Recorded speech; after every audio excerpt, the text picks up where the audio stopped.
Hoy vamos a comenzar a desarrollar fisiología, una de las grandes materias de la medicina, que, como su nombre lo indica, fisio quiere decir función, y logía viene de logos, que quiere decir estudio, es la ciencia que estudia las funciones de las células, los tejidos, los órganos, los organismos. Por eso es que se aborda la fisiología a posteriori de comenzar a abordar el desarrollo en medicina de la morfología de las células, los tejidos y los órganos, a través de las ciencias morfológicas, tales como la anatomía, la histología y la química. ¿Okay? Entonces, vamos a comenzar con el desarrollo, hablando de sus generalidades. Les voy a explicar un PowerPoint que les preparé, y que es el siguiente. Bueno, generalidades de fisiología, gentileza del Instituto Tejedor. Primero vamos a definirla como la ciencia que estudia las bases físicas y químicas que determinan el origen, el desarrollo y la progresión de la vida. Esta es la definición florida de los libros, digamos, pero es como les dije antes, fisio quiere decir función, logía quiere decir estudio, es el estudio de las funciones celulares, tisulares, etc. La fisiología explica las funciones de las células, de los tejidos y de los órganos de los distintos aparatos y sistemas. En cuanto a sus enfoques, son dos: el enfoque teleológico, que explica el objetivo o finalidad de un proceso fisiológico, para qué ocurre, y el enfoque mecanicista, que explica los mecanismos que garantizan los procesos fisiológicos, o sea, cómo ocurren. Es decir, si yo, por ejemplo, te dijese que el oxígeno ingresa a las células porque es necesario para el metabolismo aeróbico celular, este es el enfoque teleológico. ¿Para qué ingresa? Ahora, si yo te digo que el oxígeno ingresa a la célula por difusión simple, dado que su concentración afuera de la célula es mayor que la concentración adentro de la célula, te estoy explicando cómo entra. Ese es el enfoque mecanicista. Finalmente, si yo auno los dos y te digo que el oxígeno ingresa a la célula por difusión simple, dado que está más concentrado afuera que adentro de la célula, y una vez dentro de la célula es utilizado para la realización de los procesos metabólicos, para garantizar los procesos metabólicos aeróbicos, yo te doy una explicación mucho más completa, desde el punto de vista del enfoque mecanicista y teleológico, y además teleológico, de cómo y para qué entra el oxígeno a las células. De esa manera trabaja, así está enfocada la fisiología. Para poder hacer sus estudios, la fisiología divide al cuerpo en sistemas. ¿Qué es un sistema? Es un conjunto de cosas que, relacionadas entre sí ordenadamente, contribuyen a un determinado objeto. Esta es la definición del diccionario. En realidad, hay que aclarar que el sistema en sí no existe verdaderamente, sino que es una construcción del investigador, es una abstracción funcional. Los límites los determina el investigador. Un sistema puede ser tan pequeño como una célula o tan grande como todo el universo. Pero en fisiología los sistemas facilitan su estudio. Al separar sus componentes, analizar las características particulares y generales, registrar señales que se puedan observar y que se puedan medir, facilitan el estudio de la fisiología.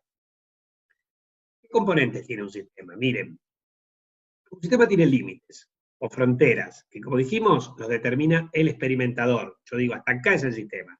Si yo, por ejemplo, digo que mi sistema es la célula, todo lo que esté afuera de la célula, por ejemplo, el medio extracelular, la sustancia extracelular, constituyen el entorno o el ambiente. Y lo que está dentro de la célula, el núcleo, los organoides, constituyen los subsistemas. Ahora, yo podría decir, no, mi sistema es el tejido, no la célula. Entonces ahora, el medio extracelular, que formaba parte del ambiente, pasa a ser parte del sistema, pasa a ser un subsistema del sistema, porque yo amplié los límites. O sea que los límites los determina el investigador, pero todo sistema tiene un límite. Yo me dedico a estudiar lo que pasa acá adentro, ¿sí? Eso me organiza en mi estudio, digamos, me permite abordarlo de una mejor manera. Entonces tenemos los límites. Todo lo que está afuera es el entorno del ambiente, y los componentes, lo que está dentro de los límites, son los subsistemas. Los sistemas se relacionan con su entorno a través de entradas y salidas. La entrada es todo lo que va del entorno al sistema, los ingresos al sistema, y las salidas son los que devuelve el sistema al entorno, es decir, los egresos del sistema. ¿Cómo lo clasifico? Hay varias formas de clasificarlo. Uno es según la relación entre las entradas y salidas. Así existen sistemas deterministas en los cuales la salida o los egresos dependen de los ingresos. Pueden ser lineales, donde los egresos son directamente proporcionales a los ingresos. No lineales, donde los egresos no son directamente proporcionales a los ingresos, porque hay otras variables involucradas. Y caóticos, donde los egresos son completamente irregulares, porque dependen de múltiples variables. Finalmente tengo los sistemas no deterministas donde los egresos directamente no dependen de los ingresos porque dependen del azar. Ejemplos. Un sistema lineal podría ser un automóvil donde yo voy a analizar cuántos kilómetros recorre en función de la nafta o el combustible con el cual yo lo alimento. Así, por ejemplo, si yo sé que con 1 litro de nafta recorre 1 kilómetro, si yo le doy 1 litro, esa sería la entrada, recorre 1 kilómetro, esa sería la salida. Pero si yo te doy 2 litros, vas a recorrer 2 kilómetros, si te doy 10 litros, vas a recorrer 10 kilómetros. Es bien lineal y es directamente proporcional, la salida a la entrada. Un sistema no lineal puede ser un ser vivo cuando yo considero como ingreso los alimentos y como egreso los excrementos. Supongamos que lo habitual es que vos comas X cantidad de comida y que el 80% la absorbas y el 20% la elimines por materia fecal. De esa manera, si vos comes 1 kilo de comida, vas a eliminar 200 gramos de materia fecal en un día, ponele. Pero esto no es tan así, no es muy directo, no es un sistema lineal. No es que si comes 1 kilo vas a eliminar 200 gramos de materia fecal y si comes 2 kilos vas a eliminar 400 gramos, no es tan así. Porque la eliminación de materia fecal depende de otros factores, por ejemplo, puedes tener diarrea o puedes tener constipación. Entonces el egreso no es directamente proporcional al ingreso de un sistema no lineal. Finalmente, un sistema caótico puede ser el clima, donde la probabilidad, por ejemplo, que hacen los meteorólogos de que pueda haber una tormenta en un lugar determinado se basa en ciertos parámetros, ciertas entradas del sistema, tales como la presión atmosférica, como la temperatura, como la presencia de masas de aire frío o caliente. Y en base a esto, determina la probabilidad, como salida del sistema, de que exista una tormenta, e incluso la severidad de la misma. Pero muchas veces es tan caótico el clima, digamos, en meteorología, que muchas veces vos, a pesar de que todas las variables indicarían que vas a tener una tormenta, que va a llover en un lugar determinado, no llueve. O al revés, a pesar de que las variables están como para que no llueva, termina lloviendo. A pesar de que las variables determinen que va a ser una tormenta leve, termina siendo una tormenta severa o viceversa, si bien se puede predecir, no es una cosa, porque es un sistema determinista, es bastante difícil de hacer, porque hay muchas variables involucradas, termina siendo caótico. Y finalmente un sistema no determinista es aquel en el cual, como depende del azar, no es posible predecir la salida a partir de la entrada, ¿sí? Por ejemplo, tirar una moneda. La probabilidad de que salga cara o de que salga seca es del 50%. Pero yo puedo tirar 10 veces la moneda y que salga 10 veces cara. ¿Entienden? La salida no depende de la entrada. Otra forma de clasificar el sistema es según su intercambio con el entorno. Así tenemos los sistemas abiertos, los sistemas cerrados, los sistemas aislados.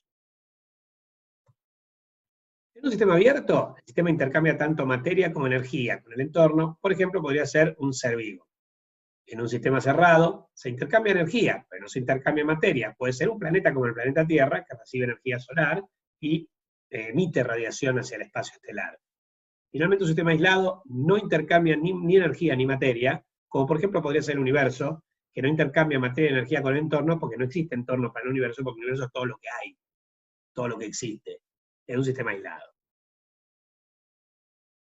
Según su regulación, última forma de clasificar a los sistemas, puedo decir que existen sistemas de lazos abiertos que son no regulables, o sistemas de lazos cerrados que son regulables. ¿Cómo regula a los sistemas de lazos cerrados? A través de mecanismos de feedback o retroalimentación negativa, o a través de mecanismos de feedback o retroalimentación positiva. Un sistema de lazos abiertos es aquel en el cual ingresa la entrada, es procesada por el sistema, y se procesa una salida que se pierde. No es aprovechada como nueva entrada para ser regulada. En cambio, un sistema de lazo cerrado, la entrada ingresa al sistema, es procesada, se emite una salida, pero parte de la salida, nuevamente por retroalimentación, se incorpora como entrada. Y esto puede estimular o inhibir al sistema. Y así es que tenemos retroalimentación positiva, cuando la entrada se procesa y genera una salida que se vuelve a tomar como un ingreso estimulando la entrada, entonces el sistema se potencia a sí mismo. Hay muchos ejemplos en fisiología de retroalimentación positiva, pero los ejemplos que hay son muy importantes. Generalmente un proceso que se regula por retroalimentación positiva es aquel proceso que solo puede detenerse cuando se cumple un objetivo determinado. El ejemplo más concreto es el parto. Una vez iniciado el parto tiene que progresar hasta el final. ¿Por qué? ¿Cómo se inicia el parto? Comienzan las contracciones uterinas y el feto se enclava en el canal del parto, ¿no es cierto? Para salir. Bien. Entonces, Si el parto en un momento determinado se detuviese, el feto que podría quedar atrapado en el canal del parto y esto podría comprometer su vida, se podría morir. Entonces, una vez que empieza el parto no puede detenerse hasta que termine. ¿Y esto cómo se logra? Mediante un mecanismo de retroalimentación positiva. Comienzan las contracciones uterinas, el chico, por una hormona que se llama oxitocina, que va aumentando, ¿no? A nivel que progresa el embarazo. Cuando el chico se enclava en el canal del parto y lo distiende, la distensión del canal del parto determina un reflejo neuroendocrino que hace que se segregue más oxitocina, con lo cual se contrae más el útero y el bebé pasa más por el canal del parto y lo distiende más. Si lo distiende más, genera más oxitocina, se contrae más el útero y el bebé distiende más el canal del parto, y este es un proceso que progresa y progresa y progresa hasta que el bebé sale. Cuando termina el parto y el bebé es expulsado, se corta la retroalimentación positiva del parto. Otros ejemplos pueden ser la cascada de coagulación, que sirve para generar un tampón, un coágulo frente a una hemorragia, hasta detener la hemorragia no se para. La ovulación en las hembras, o el potencial de acción. Pero hay muchos más ejemplos. La mayoría, en realidad, de los procesos fisiológicos se regulan por retroalimentación negativa, en la cual la entrada es procesada por el sistema, se genera una salida, que es tomada como nueva entrada, pero inhibiendo el sistema. Los ejes hipotálamo, hipófiso tiroideo, los ejes hipotálamo, hipófiso suprarrenales, los ejes hipotálamo, hipófiso gonadales en el varón, y los ejes hipotálamo, hipófiso gonadales en la mujer, a principios y al final del ciclo menstrual, no cuando están ovulando, que es positivo, todos los demás ejemplos, el feedback en la retroalimentación es negativa. O sea que el sistema endocrino que vamos a ver en la OP6, o que en realidad en la OP3 vamos a empezar a analizar el eje hipotálamo, hipófiso gonadal, fisiología. Bueno, estos sistemas endocrinos se regulan actuando como mecanismos cibernéticos, actuando por mecanismos de retroalimentación negativa. ¿Para qué regulamos un sistema? Lo hacemos para alcanzar la homeostasis. La homeostasis es uno de los conceptos más importantes de la fisiología y uno de los más antiguos en esta ciencia, en esta materia. Ya uno de los padres de la fisiología, que fue Walter Cannon, definió la homeostasis como un mantenimiento de un estado estacionario que garantice las funciones celulares. Se trata de un equilibrio dinámico, con oscilaciones, por lo que se lo ha llamado también homeocinesis u homeodinamia. Por ejemplo, muchos parámetros del cuerpo se tienen que mantener constantes. Por ejemplo, la glicemia o concentración de glucosa en el plasma, por ejemplo, la presión arterial, por ejemplo, la temperatura corporal. Pero, por ejemplo, la glicemia no está siempre en 100 miligramos por 100 mililitros, sino que oscila entre un nivel de 70 y un nivel de 110. ¿Sí? Mientras se mantenga oscilando entre 70 y 110, se dice que está en homeostasis, o sea que ese equilibrio dinámico constituye una homeostasis para la glucosa. Lo mismo para la presión arterial, que oscila entre un valor mínimo de 40 y un valor máximo de 120 milímetros de mercurio, y así. La mayoría de los parámetros del medio interno se encuentran en un estado, digamos, relativamente constante, pero con oscilaciones leves, dentro de un límite mínimo y máximo que se considera una placa homeostática. En un ratito lo vamos a analizar mejor, pero entonces es un equilibrio dinámico. Por eso, algunos autores, como en el Behan Taylor, el libro de fisiología, mencionan las palabras o los conceptos de homeocinesis u homeodinamia en oposición a homeostasis. Porque al hablar de homeostasis, stasis es estático, digamos, mientras que cinesis es movimiento, dinamia es dinamismo, oscilación. Entonces, como el equilibrio es dinámico, algunos autores proponen cambiar el concepto de homeostasis por homeocinesis u homeodinamia.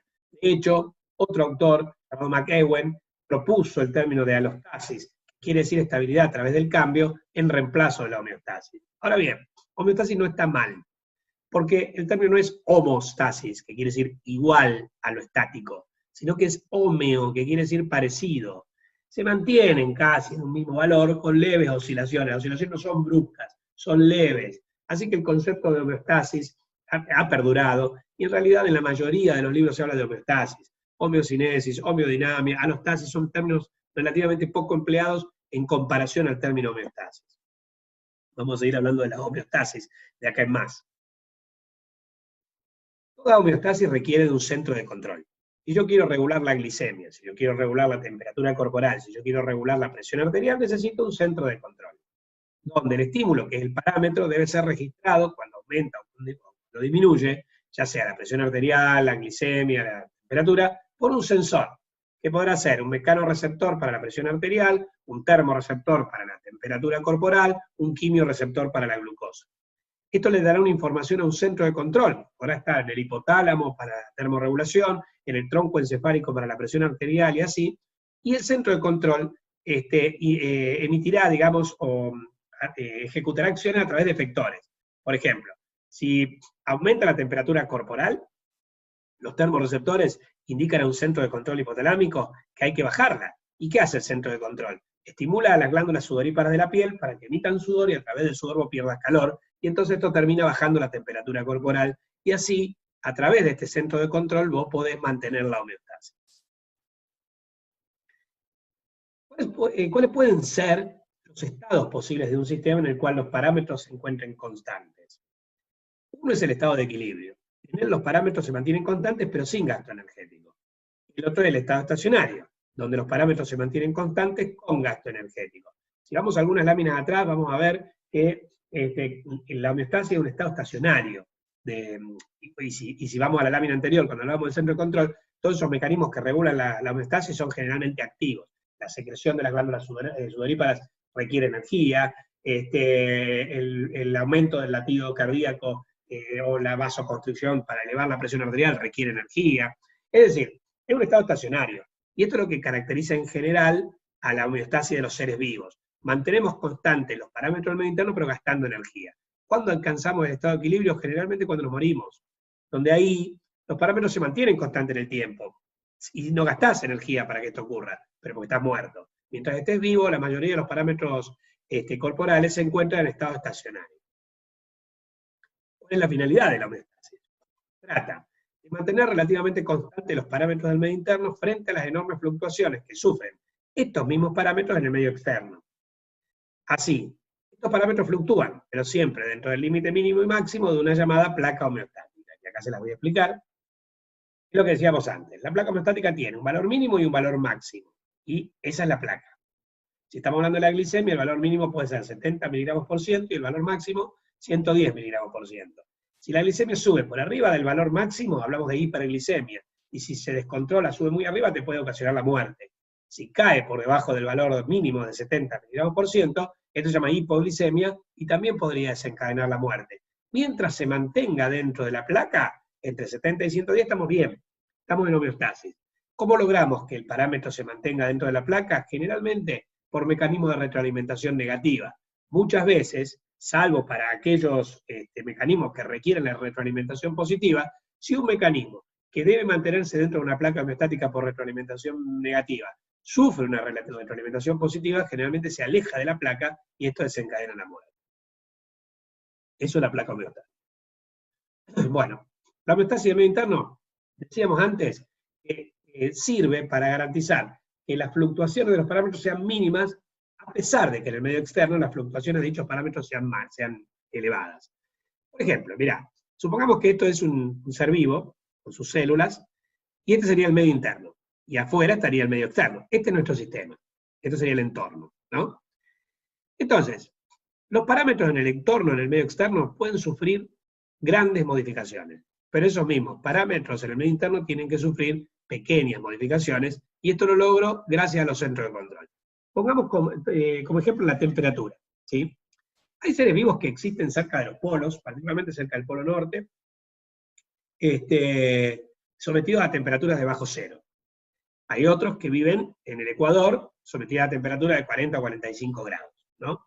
Sin embargo, si a un oso polar que vive en el Ártico, yo le mido la temperatura interna, o tomemos un humano, poblaciones humanas que viven cerca del Ártico. Si yo tomo un esquimal y le mido la temperatura corporal, probablemente se encuentre, a pesar de que esté a 0 grados o menos, su temperatura interna va a estar en 37 grados, o cercana a 37. Si tomamos un caribeño que se encuentra en verano en el Caribe a una temperatura de 45 grados, si yo le mido la temperatura interna va a estar en 37. Quiere decir que a pesar de que la temperatura del medio externo puede oscilar entre menos de 0 grados centígrados a más de 35, 40 grados, la temperatura interna oscila muy poco, entre 36 y 37,5, 38 grados centígrados. Estas pequeñas fluctuaciones se logran gracias a sistemas de control. Eso es la homeostasis. Bueno, y mencionábamos el medio interno. Este es otro de los grandes conceptos de la fisiología, también formulado por otro de los padres de la fisiología, que fue en este caso Claude Bernard. En el siglo XIX, Claude Bernard definió el medio interno como el mar interior que baña las células. Hoy algunos lo definen como el conjunto de compartimentos líquidos que constituyen el agua corporal. Como vamos a ver en un ratito, no son iguales ambas definiciones. Entonces, ¿cómo está constituido el medio interno? Mirá, un ser vivo tiene células y sustancia intercelular. Dentro de la sustancia intercelular tengo vasos sanguíneos y también tengo el líquido que baña la célula. El líquido intersticial, el espacio intersticial o intersticio. Entonces, con respecto al líquido que constituye el agua corporal total, el mismo se distribuye. El que está dentro de las células es el líquido intracelular, y el que está fuera de la célula es el extracelular. Este líquido extracelular puede estar dentro de los vasos, constituyendo el líquido intravascular o plasma, o entre los vasos y las células, rodeando las células, esto es el líquido intersticial. Algunos autores dirían que todo esto es el medio interno, y otros dirían que solo el líquido extracelular es el medio interno, ateniéndose a la definición de Claude Bernard. Lo que baña a las células es el líquido extracelular, y concretamente el intersticial. Este es el mar que baña a las células, ¿sí? Pero otros autores dicen, bueno, consideramos medio interno todo, el líquido extracelular y el líquido intracelular. Y así, por ejemplo, es importante conocer las diferencias entre el líquido y LEC. Porque, por ejemplo, no son iguales, ¿eh? Ambos tienen agua, pero la composición de los iones y de otras moléculas, alguna molécula orgánica es diferente. Así, por ejemplo, el sodio es el principal catión extracelular. Está concentrado a 142 miliequivalentes por litro en el LEC, en el líquido extracelular, y solo 10 miliequivalentes por litro en el LIC, o líquido intracelular. El potasio es al revés, es el principal catión intracelular. Está concentrado a 140 miliequivalentes por litro en el LIC, y solo 4 miliequivalentes por litro en el LEC. Después, el calcio está más concentrado afuera que la célula, el cloro es el principal anión extracelular, porque está más concentrado afuera que adentro, el bicarbonato también.